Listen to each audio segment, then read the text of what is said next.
Good morning, you're watching Businessworld Live. I'm Danie Laurel. It's the start of a new trading day. Let's kick off with our banner story. Remittances jumped to a 6-month high in the month of June. That's as more countries abroad have reopened their economies on the back of a faster vaccine rollout.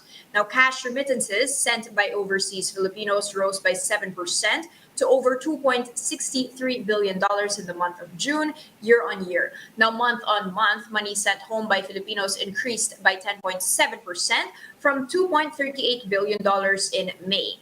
The total inflows for the first half have reached nearly $14.92 billion. That's up by 6.4% from the same period in 2020. June also marked the 5th consecutive month of year-on-year growth and the highest since December 2020. Now, President Duterte ordered the Department of Health to prioritize the payment of allowances and other benefits for the country's medical frontliners. This after several health worker groups and alliances flagged delays in their salaries and benefits like hazard pay. But Duterte also defended the DOH against allegations of corruption following a co-op report flagging some 63 billion pesos in unobligated funds. The health department had previously explained that these funds have already been used up and that they would submit evidence to the COA to support their figures. Still, the president took it upon himself to reprimand the Commission on Audit, saying it's impossible for a public official to embezzle that much money in the first place. Meanwhile, President Duterte reiterated his plea for Filipinos to get inoculated against COVID-19. He said the best he can do is appeal to the public since the government cannot arrest anyone who refuses the vaccine on account of democracy. As for the disbursement of cash aid or ayuda for ECQ-hit residents of Metro Manila, Malacanang says almost 30% of the 11.2 billion peso aid budget have been distributed. That means 70% of the budget has yet to reach their intended beneficiaries. That's 3 days before the ECQ in Metro Manila is expected to be lifted.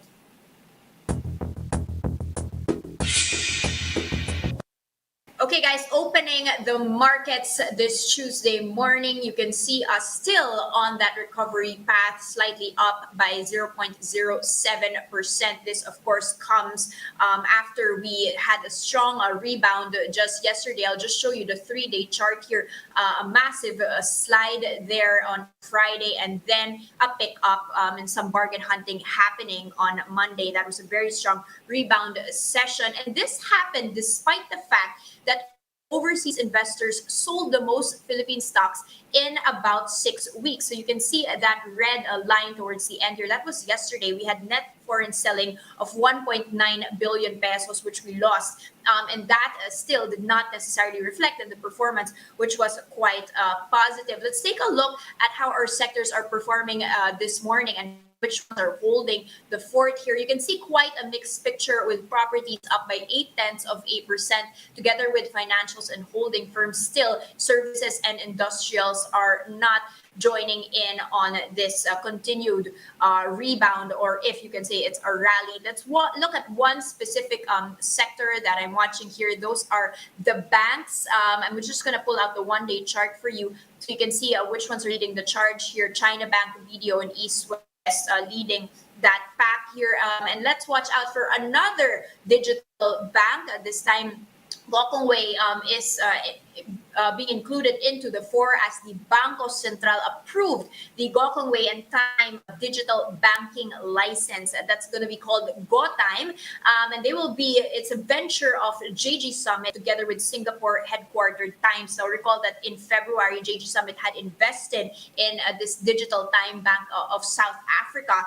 This will be the first expansion of Time into Asia, and they are looking at leveraging the what they call the Gokongwei Group's ecosystem, where they already eat, shop, and spend family time and use digital banking towards that space as well. Now, some earnings to be reporting still, we're not done with the second quarter. GT Cap, that's down by 3 pesos and swinging between gains and losses here. This is the first half net income to the tune of 6.7 billion pesos. Now, that is against a 2.7 billion peso net income that they saw last year. What is interesting here is they're pointing out that these are already 80% of the 2019 pre-COVID levels. Of course, we're interested in Toyota here. They're saying that revenue in the first half was 63.7 billion pesos just from Toyota, and the net income was 3.5 billion compared to 1 billion pesos a year ago. So more than three times the amount from 2020. Another one that, of course, rose double digits, Metro Bank, which is under GT Cap, that rose 28% to 11.7 billion pesos. GT Cap, however, trading in the red at 528 pesos per share.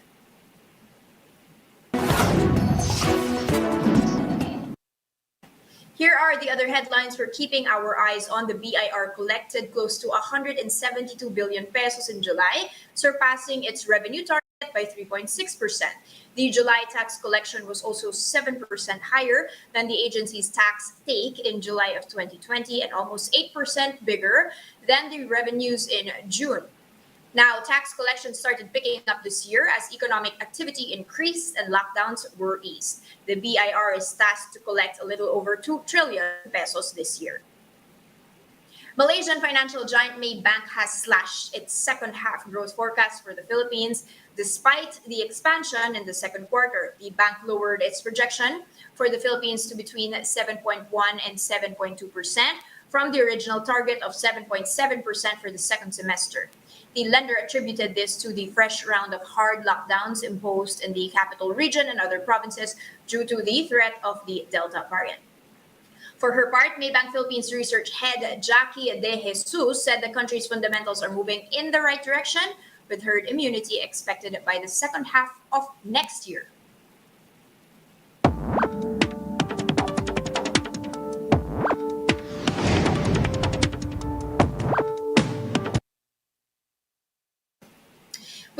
The number of new COVID cases and the metro still in a standstill, it's difficult to see the silver lining, but some indicators do point towards recovery. And here to weigh in, we have with us Carlo Asuncion, Chief Economist of Unionbank. Good morning, Carlo, and welcome back.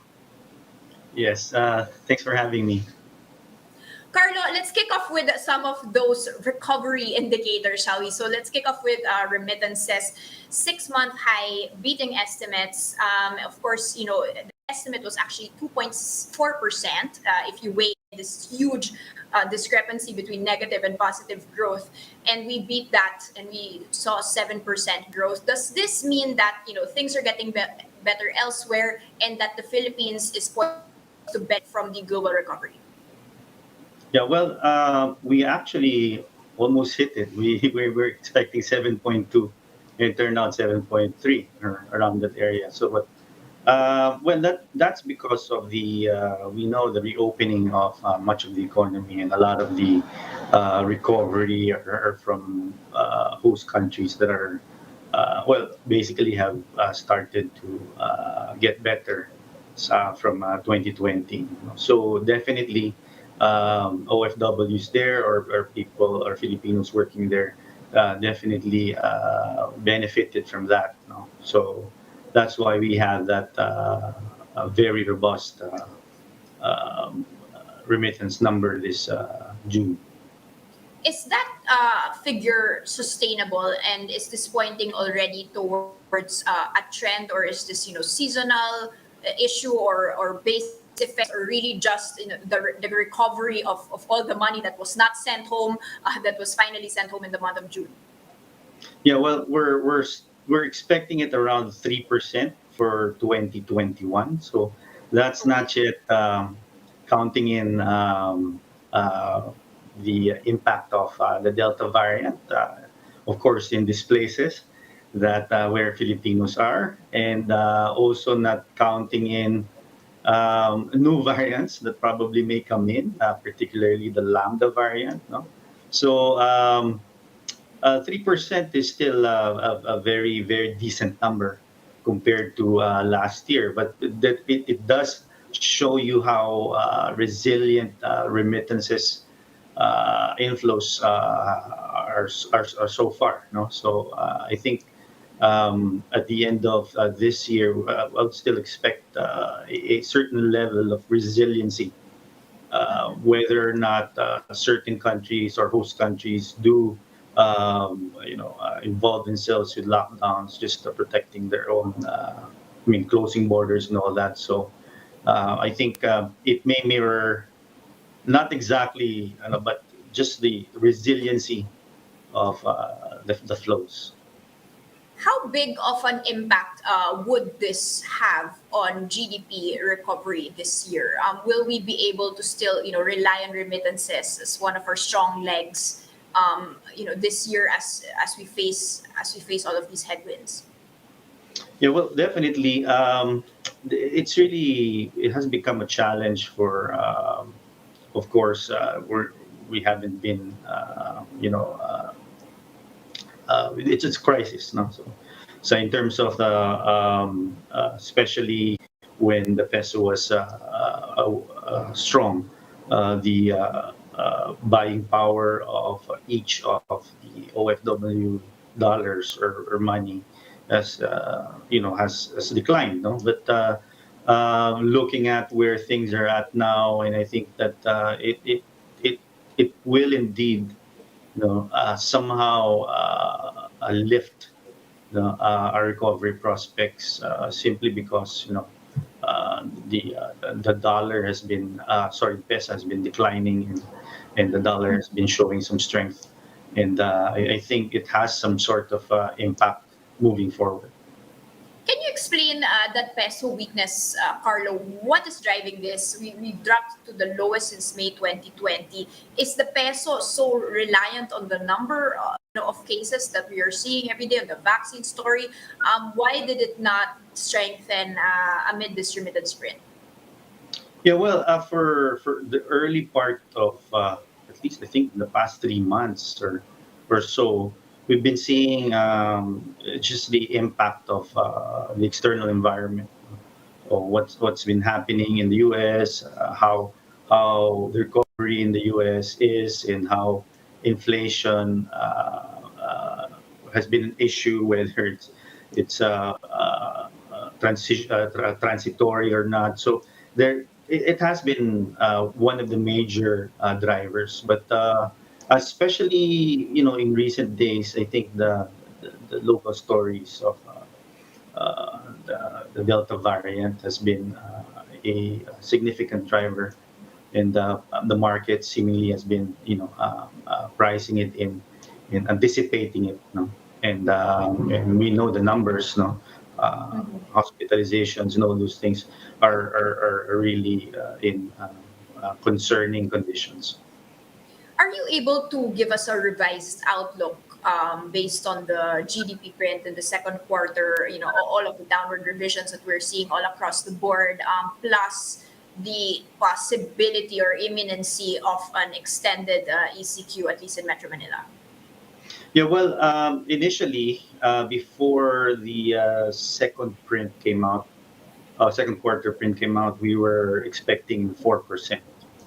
And then we did expect 8.5 for Okay. second quarter, and then what came out was 11.8. So it was better than expected. So we had to revise, Mm-hmm. and we actually, I mean, whatever you want to call it, upgraded our forecast. Okay. It's Yeah. instead of 4.0, 4.9. So it's just actually very near. It's converging with other expectations of different analysts and think tanks and other outfits. No? So, with the Delta variant, we we do expect that it will eventually and most probably chop off around 0.4%. We still haven't actually, at least that's the worst case scenario, Okay. at 0.4% of GDP. Carlo, what surprised you in the second quarter print? Why was it much higher than what you were expecting? And we also have Governor Diokno right now on Bloomberg TV saying that 6 to 7% this year is still highly achievable. Your thoughts on that? Yeah, well, the initial number that we had were actually based on uh, June. Barely a lot of the variables were included were June numbers. So they were actually lagged numbers, probably May and much of it April, the latest. So It was pretty much understated at that point, but we do had a leading indicator that we were looking at. But I wasn't actually surprised that it was a double digit. Um, but I had that gut that it was going to go that far. But we just have to stick to what we thought was going to happen. Okay, so as you mentioned, for surprising upward revision for you guys, and still some bright spots to be watching out for here, particularly on the global recovery side, whether that will be spilling over. Thank you so much for your insights and time, Carlo Asuncion, Chief Economist of Unionbank. Thank you. And that's a first look into the business day. Today's Tuesday, August 17, 2021. Catch Businessworld live for the market close. It's at 3:15 p.m. today. I'm Danie Laurel. Mask on, wash hands, stay safe, Philippines. We are One News.